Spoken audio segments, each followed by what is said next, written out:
Greetings, City Council and members of the viewing public. This is City Manager Alex Nguyen, pre-recording the presentation for the Council's priorities adoption to be happening on March 16th.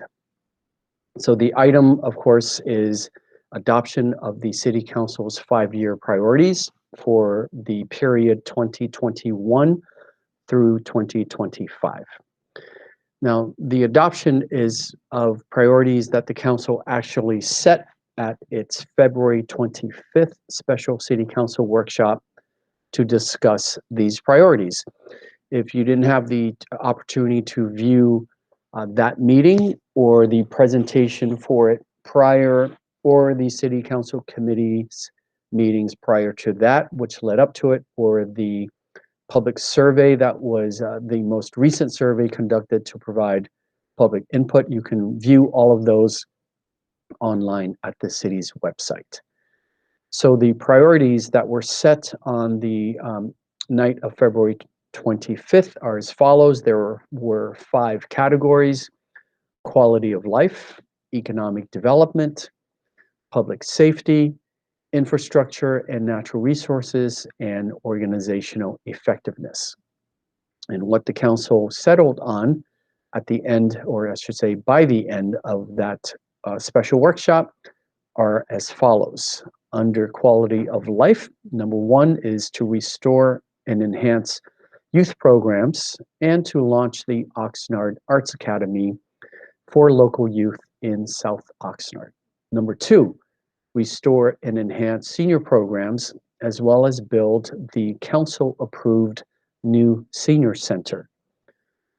3, continue to address homelessness in Oxnard.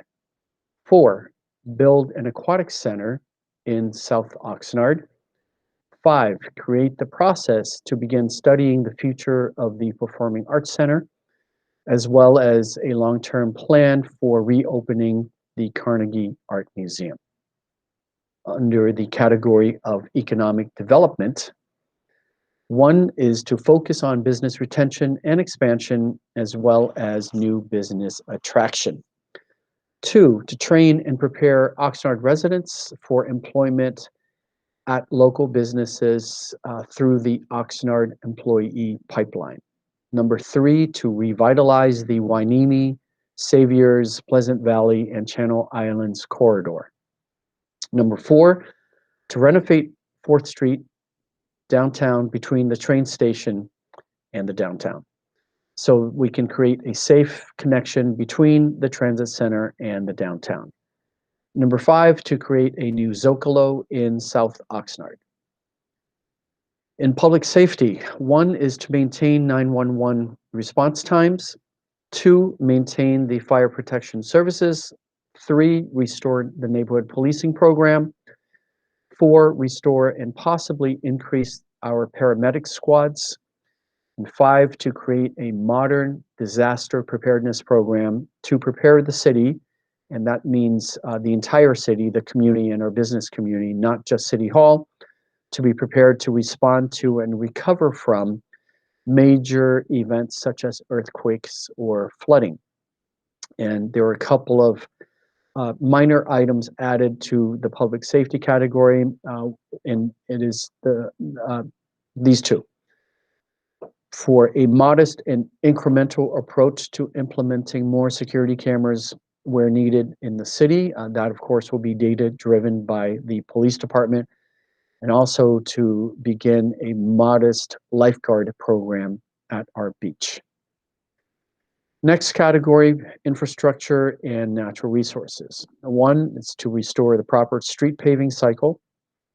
2, restore proper maintenance of what I call all the green projects, our parkways, our medians, tree trimming, and our parks, as well as to clean up the gateways to the city. All of that is inclusive.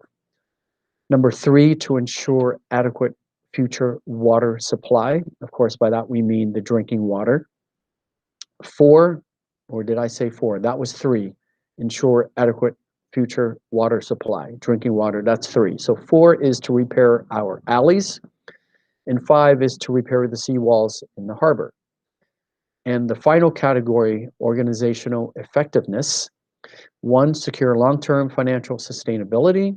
2 is to replenish the city's reserves, to include establishing sufficient reserves so that we can indeed respond to major disasters, such as, again, earthquakes or floods. Hopefully not both at the same time.